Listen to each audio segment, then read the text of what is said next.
খবর শুনছেন অডিও বার্তা ইউটিউব চ্যানেল থেকে। জানাবো এখনকার বিশেষ খবর। আর প্রতিদিনের বাছাই করা খবরগুলো পেতে আমাদের চ্যানেলটিকে এখনই সাবস্ক্রাইব করে আমাদের সঙ্গে থাকবেন। শুরুতেই থাকছে হেডলাইন্স। 7ই মে তৃতীয় দফার ভোটে মোতায়েন করা হবে 406 কোম্পানি কেন্দ্রীয় বাহিনী। তুম তো ধোকেবাজ হো, গানে গানে মোদিকে বিঁধলেন জুন মালিয়া। মমতা দিদি ও ভাইপোর বিদায় আসন্ন, বর্ধমানের সভায় তৃণমূলকে তীব্র আক্রমণ অমিত শাহের। রাজভবন উড়িয়ে দেওয়া হবে, পরপর দুটো মেইলে এলো হুমকি।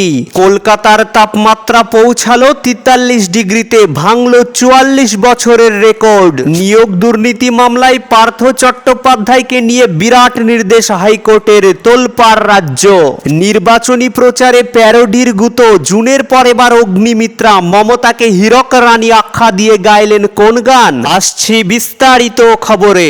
7ই মে তৃতীয় দফা নির্বাচনের রাজ্যে ব্যবহার করা হবে 406 কোম্পানি কেন্দ্রীয় বাহিনী। আগামী 7ই মে দেশ তথা রাজ্যে তৃতীয় দফা নির্বাচন হবে মালদা উত্তর, মালদা দক্ষিণ, জঙ্গিপুর ও মুর্শিদাবাদে। অন্যদিকে তৃতীয় দফা নির্বাচনে মুর্শিদাবাদ জেলার ভগবানগোলায় রয়েছে বিধানসভা উপনির্বাচন।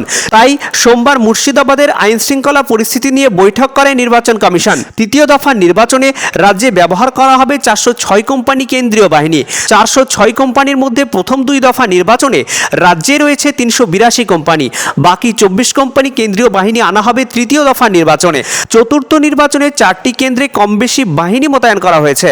সূত্র মারফত জানা গিয়েছে, আগামী 48 ঘন্টার মধ্যে বাকি 24 কোম্পানি কেন্দ্রীয় বাহিনী মোতায়েনের কাজ শেষ হতে পারে।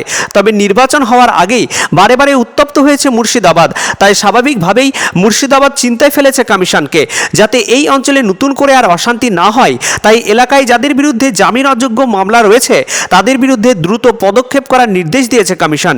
সোমবার মুর্শিদাবাদের আইন শৃঙ্খলা পরিস্থিতি নিয়ে মালদা, মুর্শিদাবাদ এবং জঙ্গিপুরের ডিএম এবং পুলিশ সুপারদের সঙ্গে বৈঠক করেন ডেপুটি নির্বাচন কমিশনার নিতেশ ব্যাস এবং মুখ্য নির্বাচনী আধিকারিকের কার্যালয়ের আধিকারিকরা।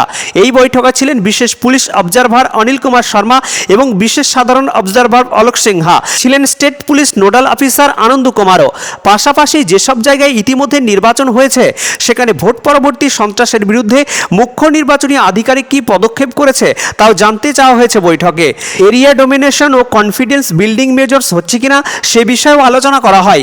মুর্শিদাবাদে আর যাতে কোনো রকমের আইন শৃঙ্খলা পরিস্থিতির অবনতি না হয় সে বিষয়ে কড়া নজরদারি চালাতে বলা হয়েছে।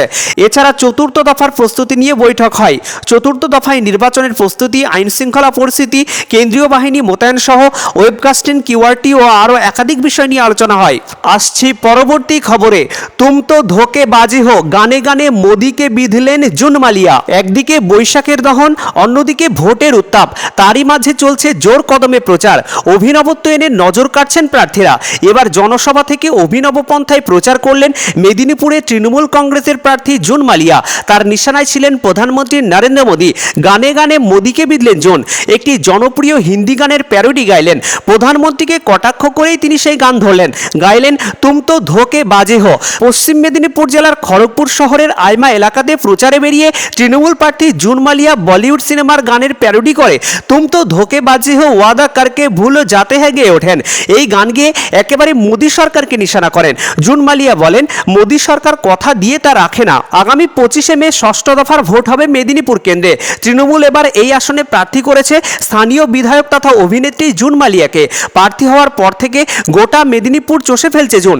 অন্যদিকে বিজেপি এবার এখানে প্রার্থী করেছেন অগ্নিমিত্রা পলকে। গতবার এই আসনে পদ্মপ্রার্থী ছিলেন দিলীপ ঘোষ। বিজেপির দখলে ছিল কেন্দ্রটি। এবার এখানে হাড্ডাহাড্ডি লড়াই। আসছি পরবর্তী খবরে। মমতা দিদি ও ভাইপোর বিদায় আসন্ন, বর্ধমানের সভায় তৃণমূলকে তীব্র আক্রমণ অমিত শাহের। তৃতীয় দফার ভোটের প্রচারে এসে দুর্নীতিকেই হাতিয়ার করলেন অমিত শাহ। বর্ধমানে কেন্দ্রীয় স্বরাষ্ট্রমন্ত্রী মঙ্গলবার সভা করলেন। ফের রাজ্যের মমতা বন্দ্যোপাধ্যায় সরকার ও তৃণমূল সরকারকে দুর্নীতি ইস্যুতে আক্রমণ করলেন তিনি। বর্ধমান পূর্বের বিজেপি প্রার্থী অসীম সরকারের সমর্থনে এই সভা করেন অমিত শাহ। ভাইপোকে মুখ্যমন্ত্রী বানাতে চান? সভায় উপস্থিত লোকদের উদ্দেশ্য করে এই প্রশ্ন তুলেন তিনি। নরেন্দ্র মোদীকে প্রধানমন্ত্রী করতে হলে অসীম সরকারকে জেতাতে হবে, এই বার্তা দিয়েছেন তিনি। বাংলার উন্নয়নের জন্য 10 লক্ষ কোটি টাকা কেন্দ্র পাঠিয়েছিল, সেই টাকা তৃণমূল কংগ্রেসের গুন্ডারা খেয়ে নিয়েছে, এমনই কড়া আক্রমণ করেন অমিত শাহ। প্রাক্তন মন্ত্রী পার্থ চট্টোপাধ্যায়ের প্রসঙ্গ তুলেছেন শাহ। 51 কোটি টাকা ঘর থেকে পাওয়া গিয়েছে, এত টাকা বিছিয়ে পৌঁছিয়ে দিলে যে স্টেজ ভরে যাবে? যার ঘর থেকে এত টাকা পাওয়া যায় তাকে জেলে ভরা উচিত নাকি অনুচিত, সেই প্রশ্ন তুলেছেন অমিত শাহ। যারা বাংলায় সাধারণ মানুষের টাকা নিয়ে দুর্নীতি করেছে তাদের জেলে পাঠানো হবে। মুখ্যমন্ত্রী মমতা বন্দ্যোপাধ্যায়কে স্পষ্ট বার্তা দিলেন অমিত শাহ। সন্দেশখালীর মতো ঘটনা পৃথিবীতে আর হয়নি। নিজের ক্ষমতা আর চেয়ার ধরে রাখার জন্য তৃণমূল কংগ্রেস নেতারা এই কাজ করেছে। রাজ্যের মুখ্যমন্ত্রী একজন মহিলা, তারপরেও সন্দেশখালীতে মহিলারা আক্রান্ত হয়েছেন, এ নিয়েও তীব্র কটাক্ষ করেছেন অমিত শাহ। সন্দেশখালীর ঘটনা যারা করেছে তাদের জেলে ভরা উচিত, এই প্রশ্নও করেছেন অমিত শাহ। মমতা দিদিও ভাইপোর বিদায় আসন্ন, বিজেপি কর্মীদের হত্যাকারীদের পাতাল থেকেও খুঁজে আনা হবে। রাম মন্দিরের উদ্বোধনে মমতা বন্দ্যোপাধ্যায় ও অভিষেক বন্দ্যোপাধ্যায় যাননি, অনুপ্রবেশের ভয়ে রামলালার অভিষেকে যাননি তারা, এই কটাক্ষ করেছেন কেন্দ্রীয় স্বরাষ্ট্রমন্ত্রী। এবার ভোটে বাংলা থেকে 30টি আসন বিজেপিকে পাইয়ে দিক সাধারণ মানুষ, 10 লক্ষ কোটি টাকা পাঠানোর ব্যবস্থা করা হবে। বাংলায় এরপর বিজেপি ক্ষমতায় আসবে, বাংলায় বিজেপি সরকার হলে অনুপ্রবেশ বন্ধ হবে। অনুপ্রবেশকারীদের ভোট ব্যাংক হিসাবে ব্যবহার করেন মমতা বন্দ্যোপাধ্যায়, এই সমস্ত মারাত্মক অভিযোগ করেছেন অমিত শাহ। আসছি পরবর্তী খবরে। রাজভবন উড়িয়ে দেওয়া হবে, পরপর দুটো মেইলে এলো হুমকি। উড়িয়ে দেওয়া হবে রাজভবন, শুধুমাত্র রাজভবনই নয়, রাজ্য তথা কলকাতার একাধিক সরকারি দপ্তর উড়িয়ে দেওয়া হবে বলে হুমকি এলো চিঠিতে। মঙ্গলবার সকালে এই রকমই দুটি মেল পৌঁছলো রাজভবনে, তারপর থেকেই শুরু হয়েছে তৎপরতা।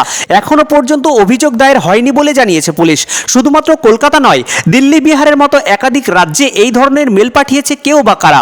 রাজভবন সূত্রে জানা গিয়েছে মঙ্গলবার সকাল 9:30 ও সকাল 10টা নাগাদ মেল পৌঁছয় রাজভবনে। সেখানে রাজভবন উড়িয়ে দেওয়ার কথা লেখা ছিল। বর্তমানে রাজ্যপাল সিবি আনন্দ বোস কলকাতার বাইরে আছেন। রাজভবনের তরফ থেকে এই ব্যাপারে কোনো বিবৃতি দেওয়া হয়নি।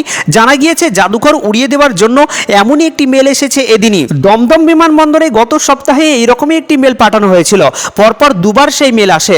তারপর গোটা বিমানবন্দর জুড়ে তল্লাশি চালানো হলেও কিছু মেলেনি। তবে দেশ জুড়ে যখন লোকসভা নির্বাচন চলছে, তার মধ্যে এমন হুমকি গুরুত্ব দিয়েই দেখছে পুলিশ প্রশাসন। আসছি পরবর্তী খবরে।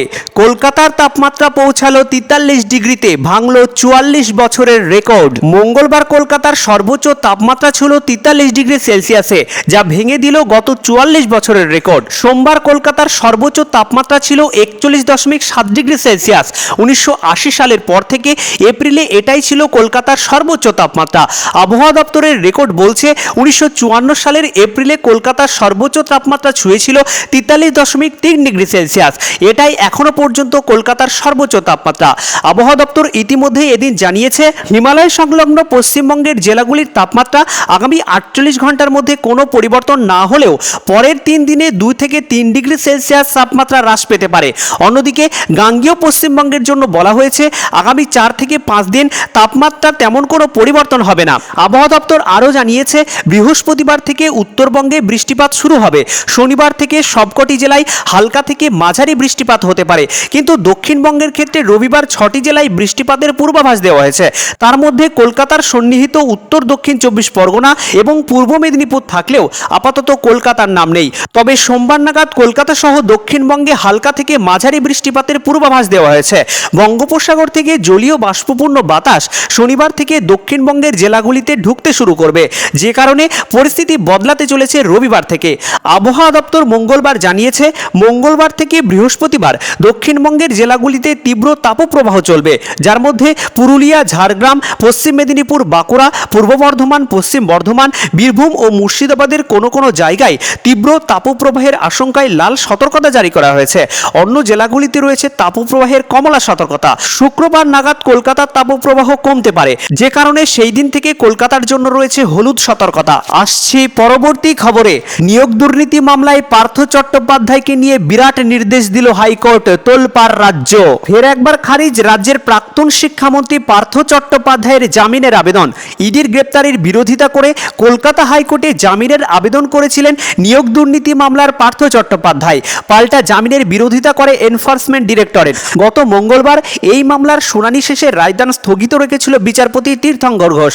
তবে এদিন পার্থর আবেদন খারিজ করে দিল আদালত। 2022 সালের 22শে জুন নিয়োগ দুর্নীতি মামলায় পার্থ চট্টোপাধ্যায়কে গ্রেপ্তার করেছিল ইডি। তারপর থেকেই প্রাক্তন মন্ত্রীর ঠিকানা প্রেসিডেন্সি জেলে। জুলাই মাসেই পার্থর বান্ধবী অর্পিতা মুখোপাধ্যায়ের টালিগঞ্জ ও বেলঘরিয়ার ফ্ল্যাটে হানা দিয়ে নগদ 50 কোটি টাকা সহ কেজি কেজি সোনার গয়না উদ্ধার করে ইডি। গ্রেপ্তার করা হয় অর্পিতাকেও। নিয়োগ দুর্নীতি মামলায় ইডির পাশাপাশি পার্থ চট্টোপাধ্যায়ের বিরুদ্ধে অভিযোগ আনে সিবিআইও।